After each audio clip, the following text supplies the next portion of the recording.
also the new world order that will come into force at 12 p.m. That's midnight tonight. New restrictions on various businesses. Stay with us.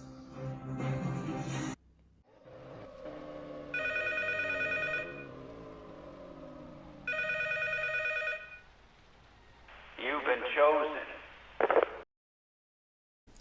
When we last left off, I showed you this.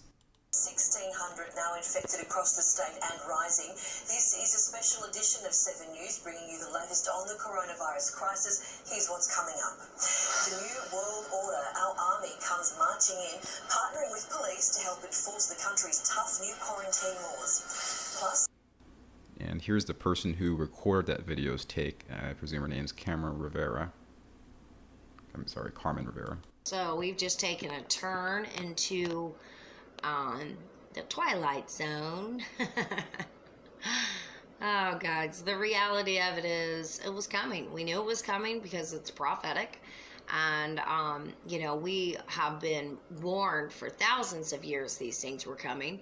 For anyone who still believes that, you know, this stuff, it's, you know, there's no connection to biblical scripture and that, you know, that anybody could write these things. I don't know who, you know, really could make up stories that are so significant, like not being able to buy, sell, or trade because you're going to end up having to take a mark. I wish I could shake people and say, wake up out of your deep sleep, because, you know, people say, well, there is no rapture. Well, you know, the scriptures say that there will be two in the field. One will be left and the other one will be taken. You know, people say that the rapture was made late. What do you mean it was made late? It's translation. You're being translated into the light being that you are. And what do you mean it's made up? Because Enoch was translated. He had his testimony that he pleased. She has the opinion that something dramatic and paranormal will occur when the time is right, separating the wheat from the tares. Remember this guy, George Bush, the date 9/11/1990? Offers a rare opportunity to move toward an historic period of cooperation. Out of these troubled times, our fifth objective, a new world order, can emerge, a new era, freer from the threat of terror, stronger in the pursuit of justice, and more secure in the quest for peace. He gives you his lofty window dressing.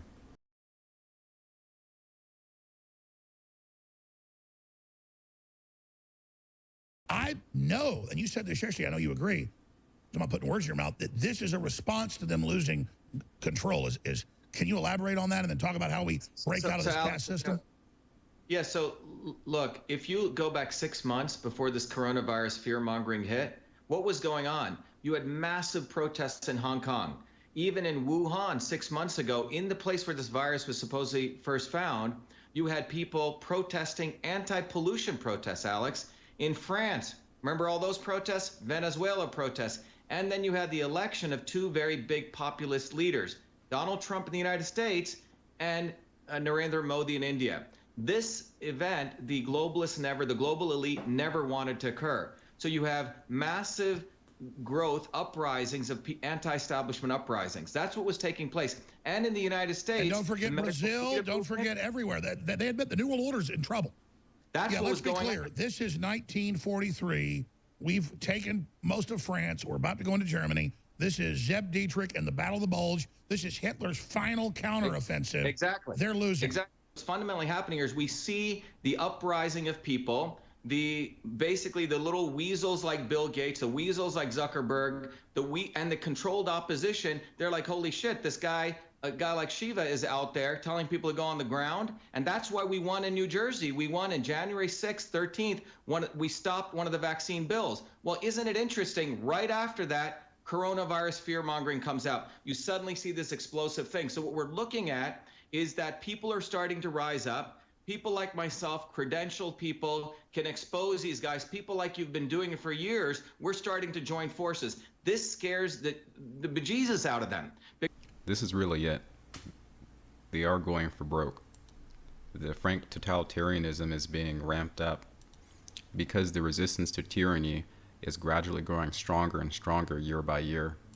Now check out this website here. This is the site for Dr. Steve Turley. He covers this process of gradual evolution of the body politic all throughout the world. There's a tendency to gravitate towards nationalism. Just following the election of Donald Trump in 2016, we had the election of Brazil's Bolsonaro, another strong nationalist figure. In this video, Dr. Turley comments on how the Minister of Italy is warning about the possible pending collapse of the European Union. Listen in. The Italian Prime Minister Giuseppe Conte is warning that there is a very real risk that the EU is indeed headed for a complete and total collapse. The Express is reporting that Conte has launched a scathing attack on Brussels and their inexcusable ineptitude during the entire coronavirus outbreak. Speaking to the BBC News, Italy's leftist prime minister claimed that the coronavirus pandemic has been the biggest challenge faced by Europe since World War II, and it's clearly been a challenge that the inept bullies in Brussels were not up for. At issue right now is the failure of European leaders to come together as a unified whole to confront the virus. Italians are furious that they've had to turn to Russia and China to get much needed medical supplies because of the ineptitude of the bullies in Brussels. You look at the telly, you look at the trends in social media, you get the sense that overall people just don't get it. I'm here to tell you, you're right, people don't get it, but enough people get it such that the global oligarchs feel that they have to pretty much clamp down on all of the progressive movements and facilitate the birthing process of the dystopian worldview we learned about decades ago.